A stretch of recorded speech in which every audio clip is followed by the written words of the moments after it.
Hello friends, welcome to YouTube channel education निकेतन।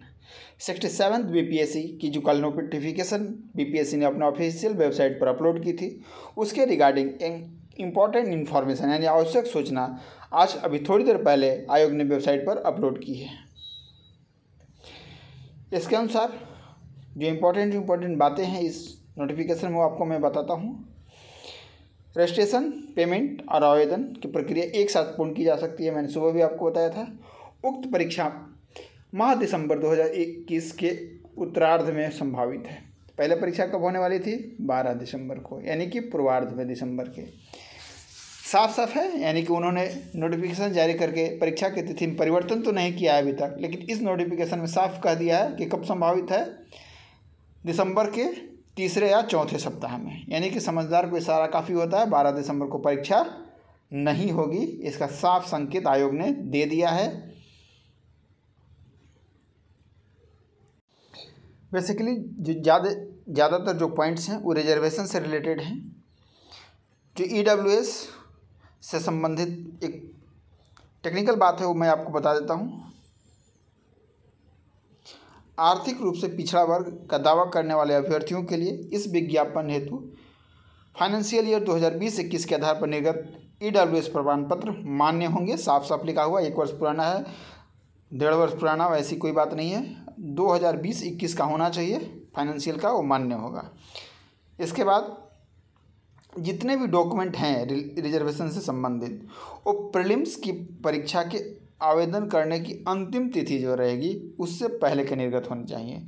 यानी कि अंतिम तिथि समाप्त होने के बाद अगर आप प्रमाण पत्र बनाते भी हैं तो उस कैटेगरी के लिए मान्य नहीं होगा। इस बात का आप ध्यान रखेंगे। तो अगर आप ईडब्ल्यूएस का लाभ लेना चाहते हैं तो पहले सर्टिफिकेट बनवा लें, इसके बाद ही फॉर्म अप्लाई करेंगे।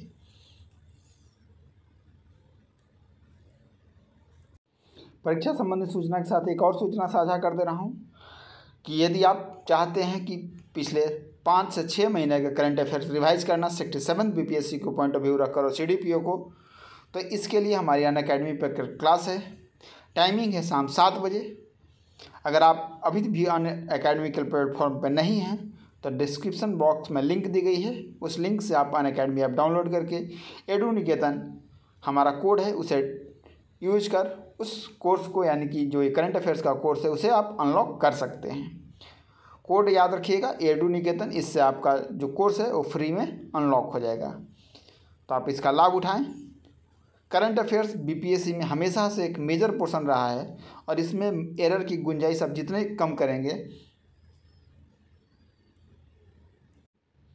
उतना ही आपके लिए अच्छा रहेगा।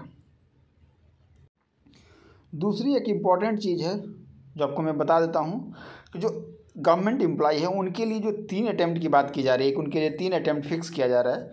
तो इसके रिगार्डिंग एक क्लैरिफिकेशन है कि जो 3 अटैम्प्ट फिक्स करने की बात चल रही है उनको जो एक्स्ट्रा ईयर मिलते हैं, यानी जो एज रिलैक्सेशन 5 साल या 10 साल किसी को मिल रहा है तो उसमें वो मैक्सिमम 3 अटैम्प्ट दे सकते हैं। यानी 5 साल अगर किसी को मिल रहा है एक्स्ट्रा रिलैक्सेशन तो उसमें 3 अटैम्प्ट की बात की गई है, न कि ओवरऑल 3 अटैम्प्ट की बात की गई है। और ये पहले से भी लागू है, लेकिन इस बार कन्फ्यूजन इसलिए हुआ है कि आयोग ने जो भाषा लिखी है वो अस्पष्ट है।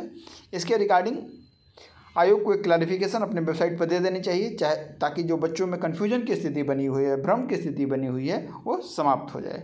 धन्यवाद।